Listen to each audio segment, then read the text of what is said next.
20 नवंबर को Galaxy leader के hijack हो जाने के बाद अब 26 नवंबर को हूथी विद्रोहियों के बाद अब एक और इजरायली मालवाहक जहाज को सोमालिया के मछुआरों ने लूट लिया, ठीक उसी जगह से जहां से 20 नवंबर को गैलेक्सी लीडर कार्गो शिप को हाईजैक किया गया था, जिसे अब तक किसी देश ने छुड़ाने की कोशिश तक नहीं की। ठीक 4 दिन बाद 24 नवंबर को हुथीज ने एक नया वीडियो जारी किया, जिसमें देखा जा रहा है कि हुथी विद्रोही फिलिस्तीन और यमन के झंडे को लहराते हुए डांस कर रहे हैं।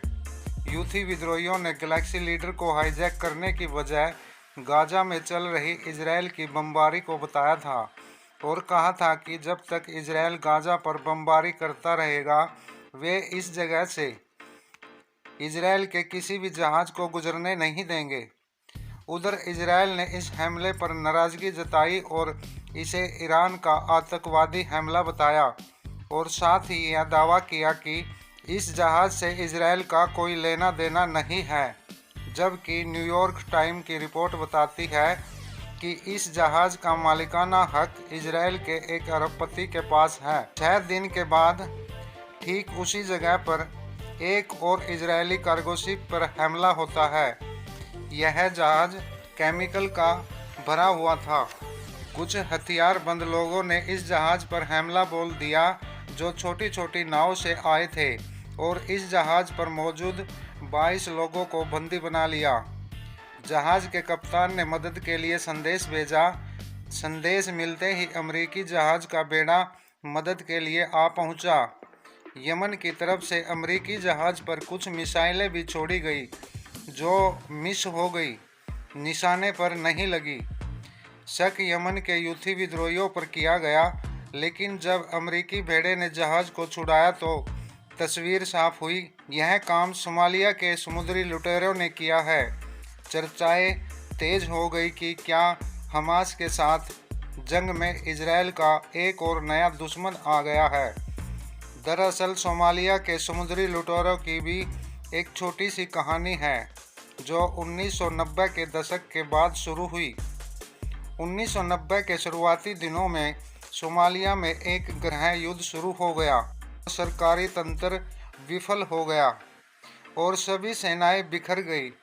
नौसेनाएं भी गृह युद्ध की भेंट चढ़ गई और इसका विदेशी कंपनियों ने पूरा फायदा उठाया और वहां के नागरिकों का रोजगार छीन लिया।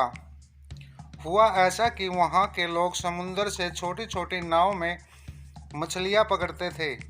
विदेशी कंपनियों के बड़े बड़े ट्रॉलर उनके आड़े आए और सोमालिया के लोगों का रोजगार खत्म हो गया। जब इसका कोई समाधान नहीं हुआ तो वहां के लोगों ने हथियार उठा लिया और उन विदेशी कंपनियों के बड़े बड़े जहाज़ों को लूटना शुरू कर दिया। समय ने ऐसे करवट ली कि मछलियां पकड़ने वाले लोग समुद्री लुटेरे बन गए। समुद्री मालवाहक जहाज़ों का एक बड़ा जखीरा सोमालिया की तटरेखा से होकर गुजरता है।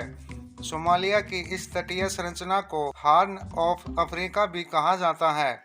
सोमालिया का यह बहुत बड़ा एरिया समुद्र से लगता है और साल भर में यहाँ से आज 19,000 से भी ज़्यादा मालवाहक जहाज़ गुजरते हैं। सोमालिया के ये मछुआरे मालवाहक जहाज़ों को लूट लेते थे।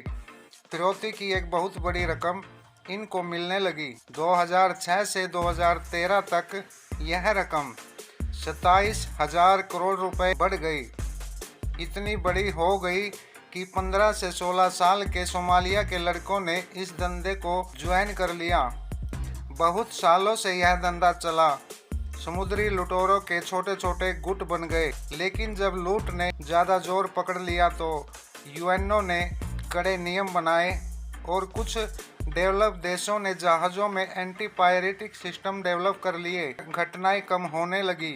जानकार मानते हैं कि यह घटना भी हूथी धड़े को समर्थन देने के लिए गाजा पर चल रही इजरायल की बमबारी को रोकने से ताल्लुक़ रखती है।